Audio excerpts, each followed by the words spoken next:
Honest J. Nowak. Oh yeah.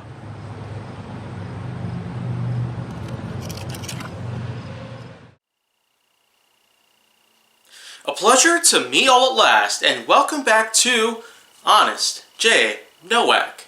Oh yeah.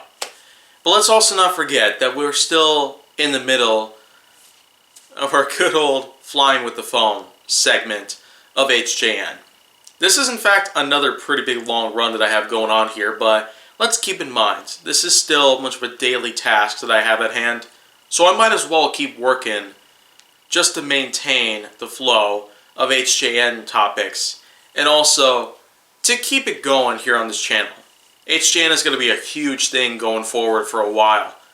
So let's get back at it with some more Nerf action and some, well, honest segments that I pretty much talk about Nerf as a whole.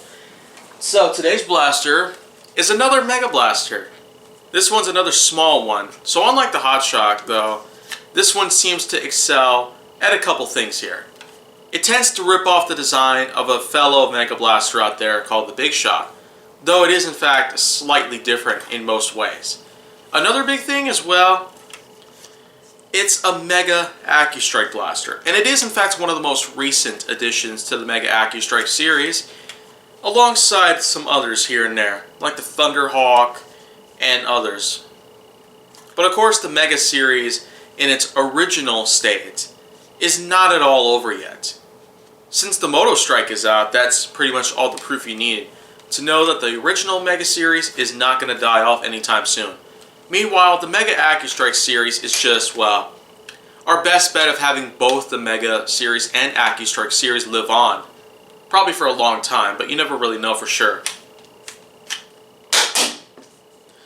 So of course, let's not forget, dart storage, as I've mentioned with the Hot Shock review, was certainly quite a good thing in most ways, but if anything, this is what you might call the Talon, but this is the Taroth, as I already have a Talon base blaster in my collection called the Talon Strike.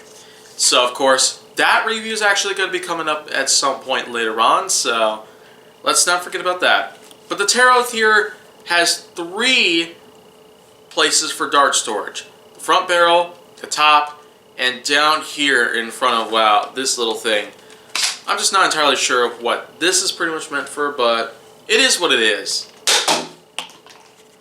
And I certainly can't stress this enough with the fact that, well, Mega AccuStrike darts are a little questionable in my regards, but I should say real quick that the Taroth does seem to be not a bad blaster. Although, of course, this little part right here tends to get in the way and kind of squishes these 3 fingers at the same time. But we also can't hurt how this blaster does in fact seem to be a lot like the Big Shock because of, well, priming rod is similar, its grip is similar with the ergonomics still intact, and of course it fires just one shot. But the Big Shock is a lot different, mind you that. This has some more dart storage onto it, and it even has a little more color put into it.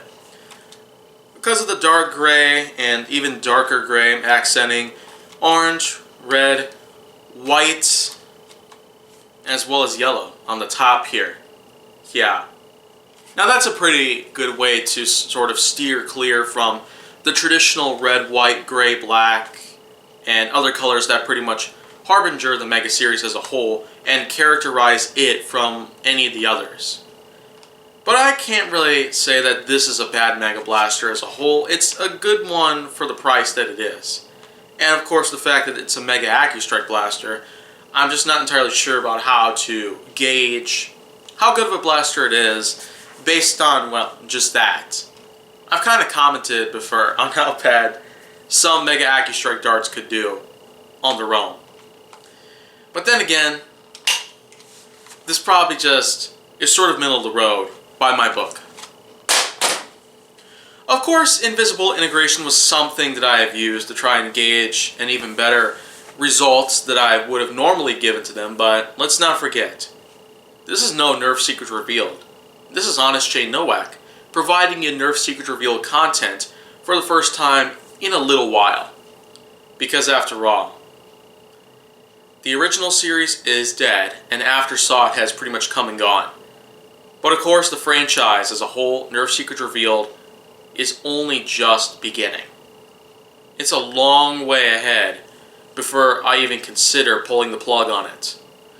So if you want to see more, go down to my channel with a lot of new reviews coming soon. Then make sure that you like, subscribe, comment, follow me on social media, and stay on the Hollywood side.